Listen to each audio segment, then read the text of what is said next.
I'm an educator. I'm a professor. I'm an advocate. But I've always had a really deep fascination with the law and how the law actually creates and reflects social change. You know, whether we're talking about desegregation of our schools, whether we're talking about women's bodily autonomy, whether we're talking about marriage equality, voting rights, and I think the ACLU's move towards broadening its activism beyond litigation by actually pulling in and working alongside rather than for or on behalf of impacted communities, centering race equity as a foundational value of the organization, and then drawing in organizers and activists and educators. That for me has made the ACLU a far more welcoming space for folks. I am a Muslim woman. I do identify as part of the Muslim community.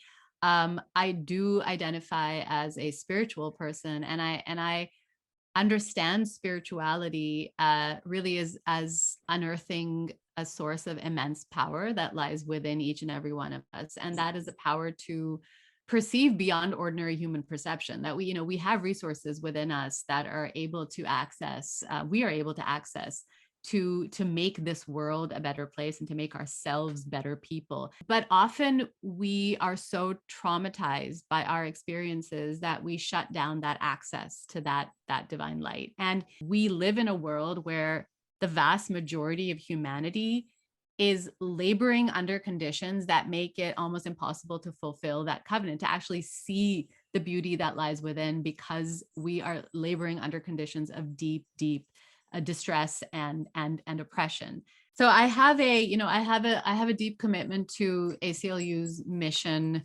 to have a public education system where every single student can learn, can thrive, and is also prepared to effectively engage in impacting change in their own communities. I see these young, beautiful, bright minds that are just like waiting to be filled. They're waiting to be filled. They're creative.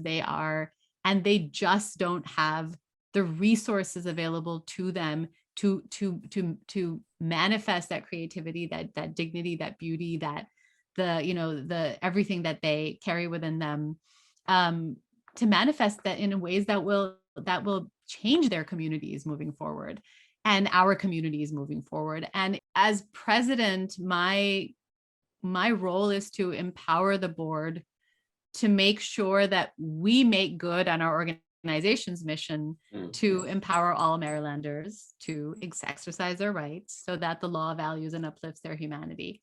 And then once we have all those processes in place, policies and processes in place, to then really get the board to start mobilizing their communities to move the needle forward on all of the strategic priority issues that the ACLU of Maryland has put forward in its strategic plan, which is incredibly exciting.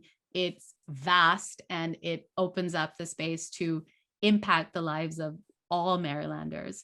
And that is what I'm committed to as the board president.